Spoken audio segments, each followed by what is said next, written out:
So today we're going to be taking a look at a beast of a watch from Longines. It's another reissue or modern take on one of their vintage watches, and something that Longines is getting to be known for now.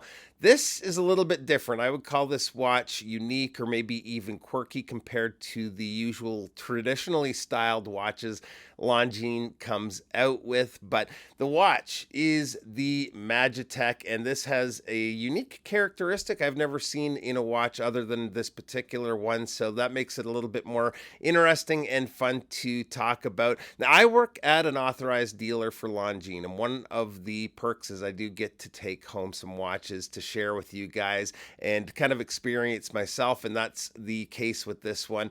If you're looking for a Longines or any of the other brands we carry, definitely reach out. You can check out the website at gembijou.com. So let's get to it and take a look at the watch.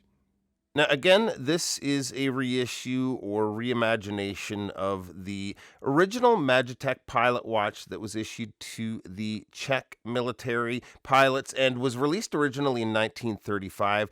They made these, I believe, until the late 40s. I think it was 1948. This is actually the second reissue of the watch, and it's by no means a one-to-one copy, but it's still a great watch if you are cool with a larger chunk of steel like this on wrist, which I personally am. Tune on wrist today. So this one is the kit version that comes in the bigger box with the spare strap and the spring bar tool. I did not bring the box only because it's gigantic, but I will show you the spare strap here soon. So as far as the watch goes, we definitely have to start with the bezel. That is that unique characteristic I was talking about earlier. The bezel is a fluted bidirectional bezel with the pointer on the underside of the crystal. On the original, the crystal actually turned as you turned the bezel, but this modern take on the watch uses a mechanism to keep the crystal fixed. There is a short clip on the Longines site I'll put up on screen that's probably the best way to show how it works. It's got an interesting action. I would compare it to the same feeling as winding a watch almost. Quite a nice feel to it, and it's easy to grip and turn, but with just enough resistance that it should stay in place once it is set. One thing worth mentioning is it does look a little out of place leaving the pointer set at the 12. It kind of covers up the 12 partially. But if you set it to the 6 o'clock when you're not timing something, it looks a little better, I find.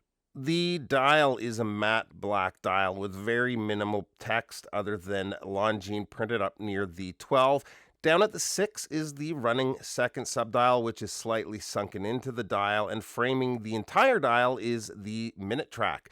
With the large Arabic numerals and the sword style handset, getting the time is no problem with a quick look, although depending on the lighting, the polished areas of the handset can turn black, which can make them a little tougher to read, especially with the darker aged look of the lume formula that they're using.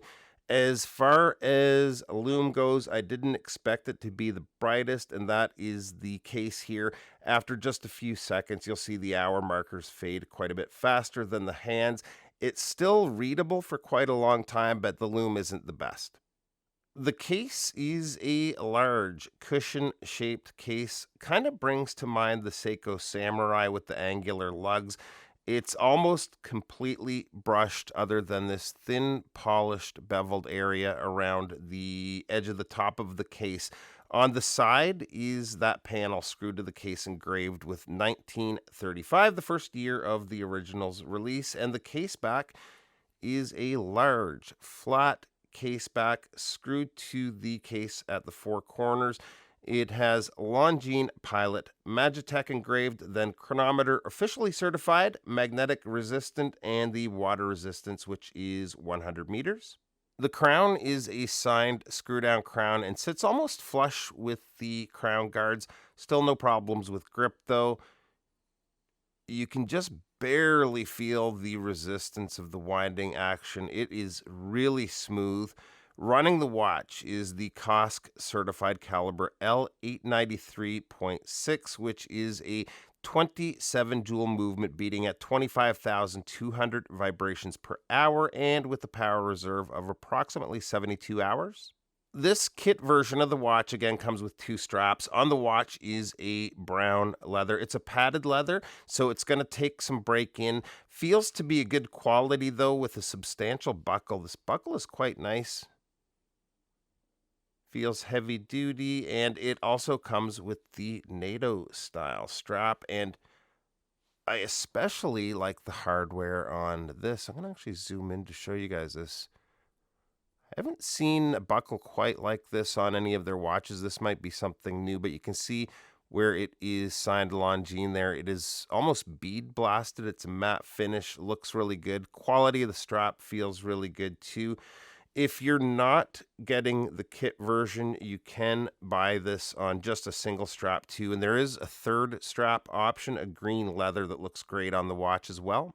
Size on the watch comes in at a case width of 43.3 millimeters. The lug to lug is 51.3 millimeters.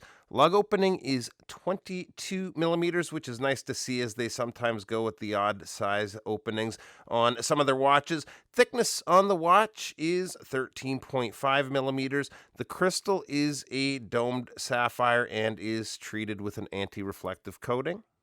And here it is on my 7 1/4 inch wrist, and it wears large. There's no doubt about that. I think the crown guards make it wear even bigger than the case dimensions would suggest, but it still looks awesome. I think the original was actually quite a beefy watch too, especially for the time, and came in at 41 millimeters. So overall, pretty cool modern take on the Majetek. Cost for these come in at $4,900 here in Canadian dollars, which is $38.50 USD for the box set with the extra strap. And overall, I think if you're into bigger watches, this is definitely a good option. Let me know what you think in the comments. And if you're new to the channel, it'd be great if you would subscribe so you don't miss out on more videos just like this. Appreciate you taking a few minutes to stop by, and we'll see you real soon. Bye-bye.